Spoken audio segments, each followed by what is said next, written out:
Hello and welcome to Valeriecation Yoga. My name is Valerie. So today we are going to be working into three styles of plank pose.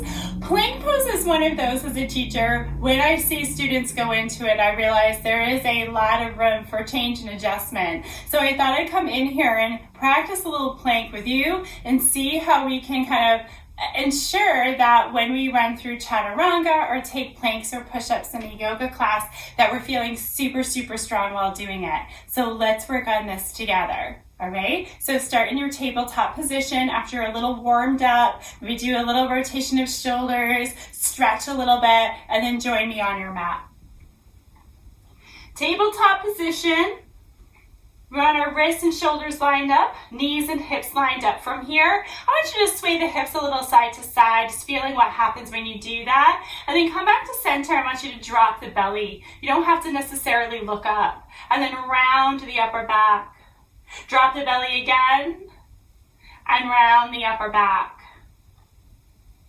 So let's come into our first variation of plank pose. We're going to bring the hands forward in front of the shoulders and then slide forward. And when we do that, the shoulders come in line with the wrists once more. Some of us are going to have more or less shape here. And as you can see, I'm lifting my toes because I want to feel where the weight is around my knees. So we want that weight to be just above the kneecaps when you're in more of that supported position. Then you can lower the toes down for a little bit more support. You're going to hug the belly in. You don't want it flopping down because it's going to pull the back body down here. So hug the belly in from here, and we're holding. This is our plank pose here, knee down plank. So from here, you might be taking some push-ups and lifting up. Any number of things could be happening in your pose. You want your shoulders back away from the ears and nice and long in through the neck. And the chin is slightly tucked in so the back of the neck can stay nice and long. Beautiful. All right, come into a child's pose for a moment, knees wide, reaching the arms forward. Let your forehead come down toward your mat. Just take a couple of breaths here to feel the length of your arms. Get that bit of stretch. So from here, we're going to level up, which just means we're adding a tiny bit more load or weight to the arms to just see how things are going with the body as a whole. Again, come into your tabletop position. As you're in your tabletop position, again, you're going to walk your hands forward. You're going to slide forward.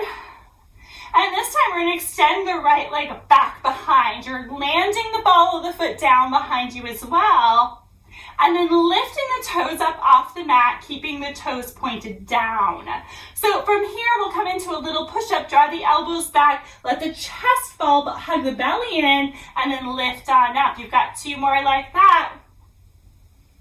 Beautiful. The leg is super strong now. You're pressing the heel back like you're standing on it still. Now bring your right knee down and take any movements you need or take some time off the wrists.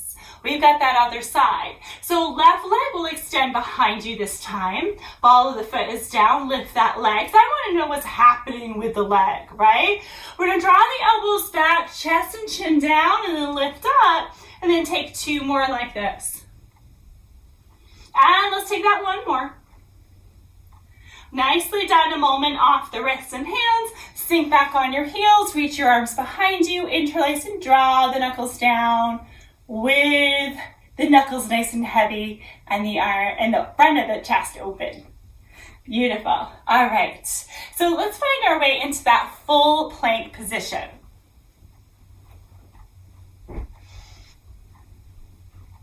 So we've got our hands right under the shoulders.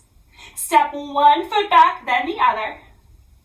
And as you do so, I want you to check to see if your belly is hugging in or dropping down. So this would be dropping down, right? It might feel like it's all lined up, but it's not. Press the heels back, hug the belly in.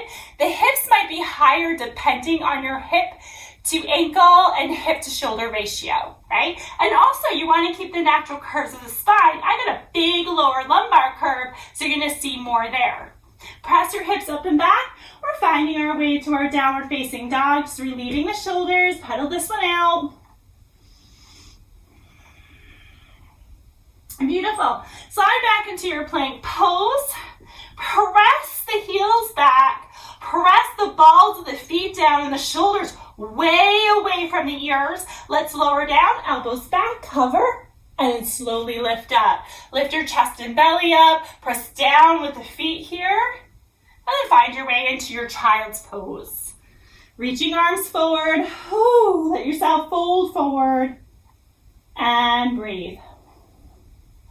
So say you're trying to get into that and you feel the belly pull and the back body kind of give out under the pressure of that. What I want to do is show you a way to strengthen the upper body. So I would absolutely encourage you to use some weights and take a basic Pilates class, upper body, and get some of that weight in. And I do have some of my strong playlists. So go in there and find that upper body kind of Pilates type workout. Right? So that can help you strengthen the upper body.